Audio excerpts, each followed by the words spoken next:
Good morning. So, I think I quit my job prematurely before. Well, it's not that I actually quit it prematurely. I just got a cleaning contract that was going to be more than Ivy could handle by herself. And at that point, I was working full time for Amazon, and then we were both doing one cleaning on the weekend, and then she was doing that other cleaning, the school, during the week. And then we got that steel company. So it was either we have to get someone else to do that job immediately, or I could quit my 9 to 5 and I could do that one. And that's kind of what we went with because we weren't set up to hire people yet. So while whoa, while so while I quit my job and I started doing that one, we quickly got set up with I quickly got set up with ADP, and then I changed my LLC to where it can hire other people as well. I basically marked on it that I will be employing people, which what that does is it opens an account with LNI, and then it opens another account with Social Security. So basically, each pay period, I have to report to both LNI and the Social Security Department, because as an employee in Washington, you have to be paying both of those anyway. So, yeah, I did that while I was working out of the contract because we wanted to accept it, which we actually did a walkthrough for that business months and months ago, a long time before we got accepted for it. And then they called us back a long time later. So I don't know if they finally got a chance to look it over, send it to the higher up department, or if they were just firing their cleaners and was like, let's see our options. Oh wait, we have these other people that did a walkthrough for us. Or I don't know what it was. Anyway, they got back to us a long time later. So just to say that it wasn't like I started going out trying to get more contracts. It was just an opportunity that kind of came to us from work that we did before in the past. The work being doing the walkthroughs, going out, doing door knocking and stuff like that.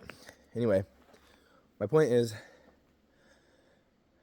it seemed like my best option to just quit my 9 to 5 and do that job instead, because that one was paying almost as much as my 9 to 5. Really, really close, but my 9 to 5, it wasn't actually 9 to 5, it was 10 to 9. My 10 to 9 was 10 to 9, 4 days a week, and it wasn't paying, and it was paying basically the same amount. So, whereas this job was 4 hours, 2 days a week, and paying the same amount. So, a little bit less, but close to the same amount, which gave me way more time to potentially get another one of those jobs.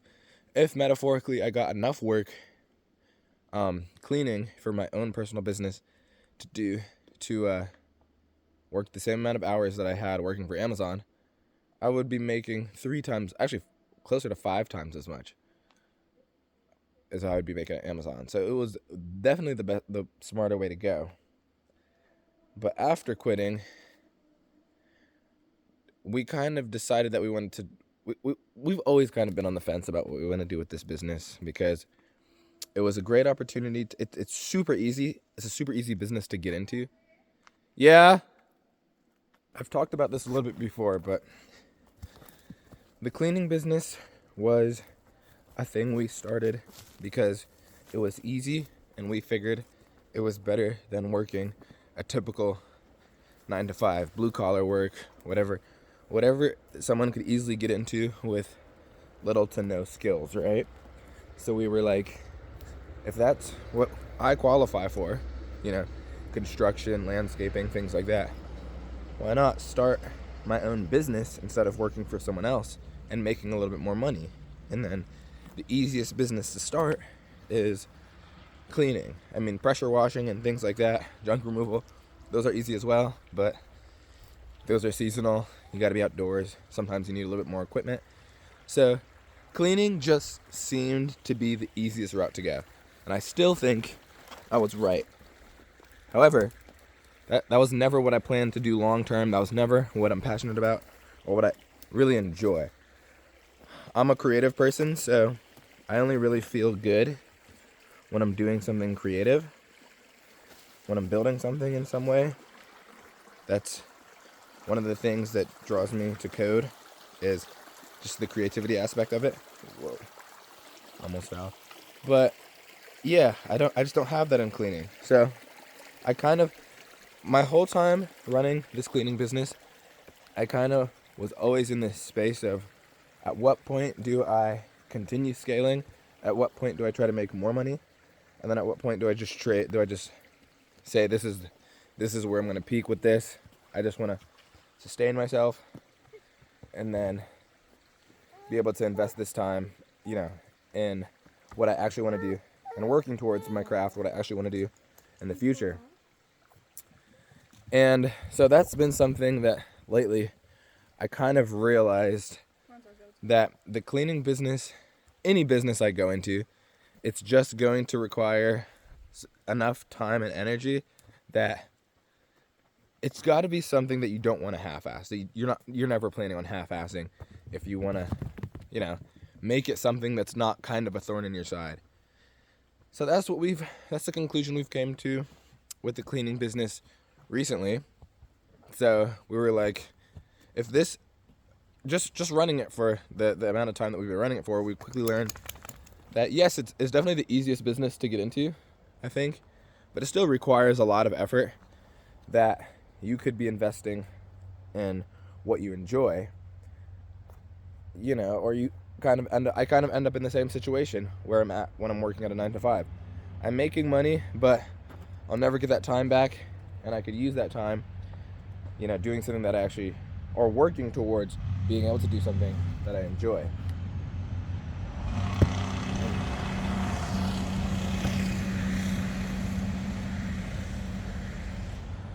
All of that is to justify what I did when we lost that last contract because the school wasn't getting the funding that they needed to continue paying for cleaners. And that is, we just took that loss instead of going back out in the field and getting a new contract to replace that one. We kind of thought, well, this is kind of an excuse for us to just slowly weed out of doing cleaning. But the side effect of that was a huge drop in money, which means we had to do something else about it. And I've talked a little bit about doing things like DoorDash on the side and Amazon Flex, which I've done. But I quickly learned that with our vehicle and our commute distance, it's just not something that's sustainable enough to not only pay our bills, but definitely not make a move out. Oh, be careful. Make a move down south like our plans were to escape the winter. And you might have noticed that I said our plans were, because now we decided it's probably in our best interest to stay here for the winter. Whether that's unfortunate or not, that's probably what we're going to end up doing now, because we just realized it's probably better that we sit here, grind over the winter, and get ourselves in a better position than if we move south right now and then have to grind there.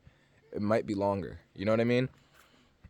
What I want to do is make money online. What I want to do is be able to be creative online or digitally, and then explore the U.S., explore South America, Central America, Asia, wherever.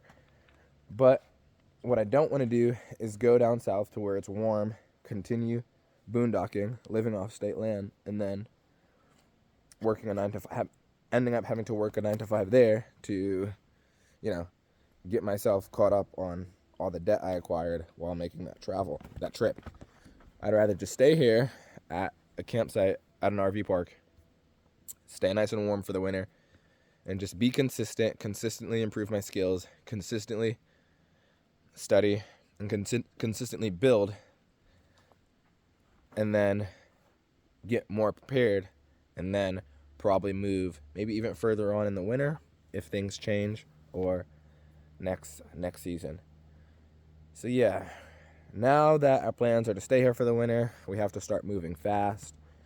So we're also looking into getting jobs, both getting part-time jobs. We still have that metal company, so we don't have to get full-time, but it'd be nice to have another source of income that's better than, doing the side hustles, driving, and one, putting miles on our vehicle, and two, just it costs so much in gas that you basically don't make any money. So yeah, we're looking. I applied at quite a few places. Ivy's applied, and she actually got an interview.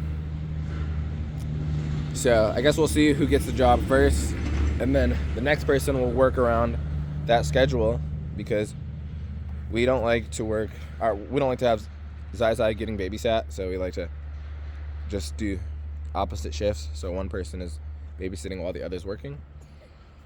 But yeah, that's what this one is going to look more like. It's going to look more like us grinding, making money, getting our debt down, our credit debt paid off, and just investing in our skills more than traveling, unfortunately. But sometimes you got to do what you got to do. We got to be responsible. I don't want to just go hoping for the best, and then it turns out not the best, and then we're in deeper shit than we are right now.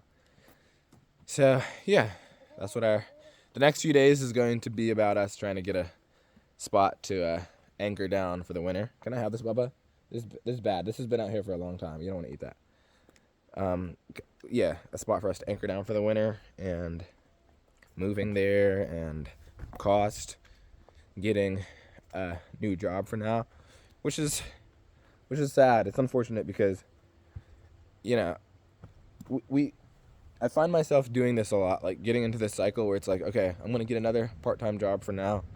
I'm going to get another full-time job for now to kind of give myself a boost because I'm falling behind. And then I get excited, quit, and like, this is the time that I'm going to go home. This is the time that I'm going to invest in my own business and my own thing, because that's what I want to do so badly. But the problem is I keep doing these things that I don't want to do because that's what's in reach. You know what I mean? I keep saying, I'm going to quit my job and start a junk removal business. I'm going to quit my job and start a landscaping company, because all of those are things that are possible to me. But instead, this time, I'm going to take a different approach. I'm going to stay. I'm going to stay until I develop the skills that I want. Because then I can make money in that over just trying to find something else that's easy, that can make me money, but make me more money since I'm doing it as my own business. Because at the end of the day, money is only a side effect of you doing what you enjoy and you bringing value. And I'm only going to have a good experience doing that when I'm doing something that I enjoy. If I'm still doing a shitty job but making a lot more money from it, it's still not going to, it's going to feel good in the moment, but it's not going to really make me feel fulfilled. And that's kind of the thing that I'm running into. I start doing it, making a lot more money, but then I don't feel fulfilled. I don't even feel good about it, so I'm not motivated to go out and do it again. And yeah, that's just a little problematic when it comes to running your own business.